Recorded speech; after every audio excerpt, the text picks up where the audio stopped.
students, welcome to Sifton online classes. I hope you all are safe and enjoying your online classes. I am Rekha Kumari, your class teacher, and today I will teach you your English course book. This class is for standard 6. In this video, we will read the rest story of the Appu Goes to School. Students, video के first part में हमने देखा था कि अप्पू के school का first day होता है। वो काफ़ी मुश्किल से जगता है, उसकी मदर जगाती है उसको और रेडी करके स्कूल के लिए भेजती हैं। उसके फादर उसको स्कूल में ड्रॉप कर देते हैं। वो काफ़ी डरा और सहमा सा रहता है। हम नेक्स्ट देखते हैं क्या होता है। For what seemed ages, he sat with his face turned to the ground. तो यहाँ पे अप्पू अपने फेस को नीचे करते हुए ग्राउंड पे बैठ जाता है।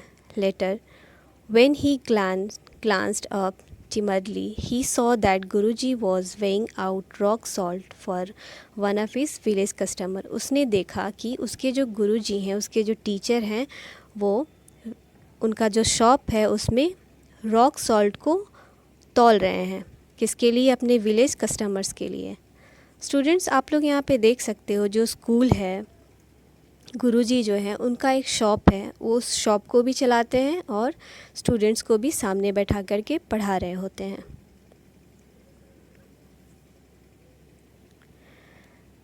The bigger boy was seated on their own mat and was reciting something in discordant notes, swaying wildly to a rhythm as they did so.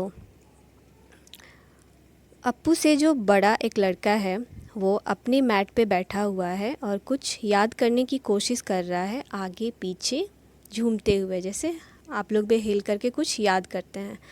Another boy who looked younger than him, एक और लड़का जो अप्पू से छोटा दिख रहा था, sat with his back to the wall, chewing in a somewhat absent-minded way on the leaf strip on which they were supposed to write. जो अप्पू से छोटा लड़का था वो वॉल के सपोर्ट में बैठा हुआ था और जिस पेज पे उसे लिखना था उसे वो चबा रहा था, कुछ सोच रहा था। And a really big boy with a mole on his face was gazing intently at something beneath the shop platform. और उस क्लास का सबसे बड़ा लड़का जिसके फेस पे मोल था वो शॉप के नीचे बहुत ही ध्यान से कुछ देख रहा था। A couple of boys who were seated right in front of him had drawn lines on their slate and were busy doing something. और जो अप्पू के सामने दो लड़के बैठे हुए थे, उन्होंने अपने स्लेट पे कुछ लाइन ड्रॉ किए थे और उस पर कुछ बनाने में वो बिज़ी थे। Appu couldn't see what, Appu देख नहीं पाया वो लोग क्या बना रहे हैं। I have put down a cross, whispered one to the other. एक ने, उन दो बच्चों में से एक ने दूसरे से कहा, मैंने क्रॉस बना दिया है। Here is my knot, said other. दूसरे ने कहा धीमी आवाज़ में कि मैंने नॉट बना दिया है। तो स्टूडेंट्स वो लोग यहाँ पे क्या कर रहे थे? गेम खेल रहे थे क्रॉस एंड नॉट का। They went on like that, whispering and putting marks on the slate. तो वो इसी तरह लगे हुए थे, वो अपना गेम खेलने में धीरे से कुछ कहते हैं और कुछ उस स्लेट पे लिख रहे थे। All the while throwing quick glance at their teacher who was busy selling goods to his customers. और वो दोनों ये भी ध्यान रख रहे थे कि जो गुरुजी हैं वो क्या कर रहे हैं। गुरुजी कहाँ बिजी थे? अपने कस्टमर्स को सामान बेचने में। Appu began to spell out words in big letters on his slate. Appu अपने स्लेट पे बिग लेटर्स लिखने लगा। Suddenly he was not sure exactly when he heard Guruji call out.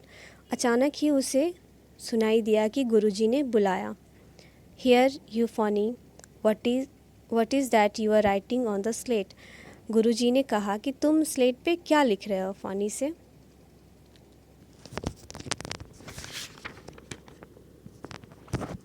Come to the next page. उन्होंने पूछा, तुम लोग स्लेट पे क्या लिख रहे हो? The two boys immediately covered up the slate but it was not easy scaping the eagle like eyes of their teacher. उन दोनों बच्चों ने जब गुरुजी की आवाज़ सुनी तो उन्होंने क्या किया, अपने स्लेट को कवर कर लिया, लेकिन इतना ईजी नहीं था कि वो अपने ईगल आइज़ वाले टीचर से की नज़रों से वो बच सके।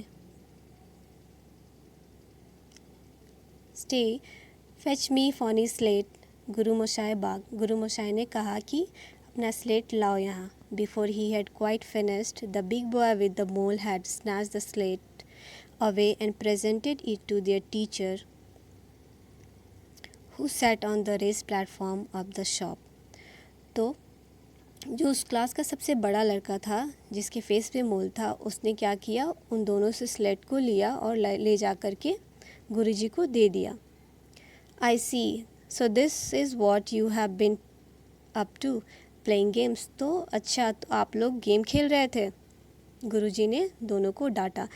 Fetch them both, stay, bring them up by there years. उन दोनों को कान पकड़ के ले आओ यहाँ पे। They sudden snatching away of the slate by big boy and panic striking expression of the two boys were now following him reluctantly to Guruji's seat made Appu want to laugh.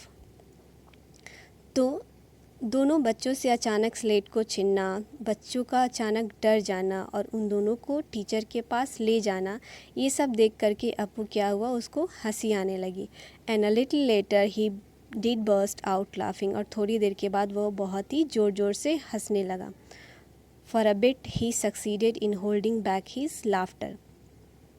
थोड़ी देर के बाद वो बहुत ज़ोर ज़ोर से कोशिश कर रहा था कि वो अपनी हंसी को रोक पाए, लेकिन रोक नहीं पाया। But soon enough he began to giggle. फिर से वो हंसने लगा। Who is laughing called out Guruji. Guruji ने कहा, कौन हंस रहा है? Boy, why are you laughing? तुम क्यों हंस रहे हो लड़के? Do you think you are in a theatre or what? तुम्हें क्या लगता है तुम किसी थिएटर में हो? Appu had no idea of what a theatre might be. Appu को कोई आइडिया नहीं था कि थिएटर क्या होता है। But he was scared to that. But उसे बहुत ही डर लग रहा था क्योंकि उसे डांट पड़ रही थी। Stay ordered Guru Moshai, pick me a brick from pile near a tamarind tree and mind you get a big one. Guruji ने ऑर्डर दिया कि एक जो ईंट की ढेर पड़ी हुई है टैमारिन ट्री के पास, वहाँ से एक ईंट ले आओ और वो सबसे बड़ा वाला होना चाहिए। Appu stiffened in fear. Appu काफ़ी डर गया था। His throat had dried up completely. उसका गला बिल्कुल सूख गया था। उसे लगा कि अब उसे पनिशमेंट दिया जाएगा क्योंकि वो हंस रहा था क्लास में। But when the brick was got he found that it had not come for him. लेकिन जैसे ही ईंट आया उससे समझ में आ गया कि ये उसके लिए नहीं है। It was meant for those two boys. ये उन दोनों बच्चों के लिए था। Guruji had let him off this time. Guruji ने अप्पू को इस बार माफ़ कर दिया था। Probably because he was little और perhaps because it was his first day at school. शायद इसलिए क्योंकि अप्पू का फर्स्ट डे ऑफ स्कूल था। तो स्टूडेंट्स, अप्पू के फर्स्ट डे स्कूल के ये एक्सपीरियंसेस थे। वो हंसा, लेकिन गुरुजी ने उसको पनिश नहीं किया था। क्यों पनिश नहीं किया था? क्योंकि उसका फर्स्ट डे था। सो स्टूडेंट्स, अप्पू के स्कूल के फर्स्ट डे का ये एक्सपीरियंस था। Now you have to write your own experience of first day of your own school in your own words. This is your homework. Thank you.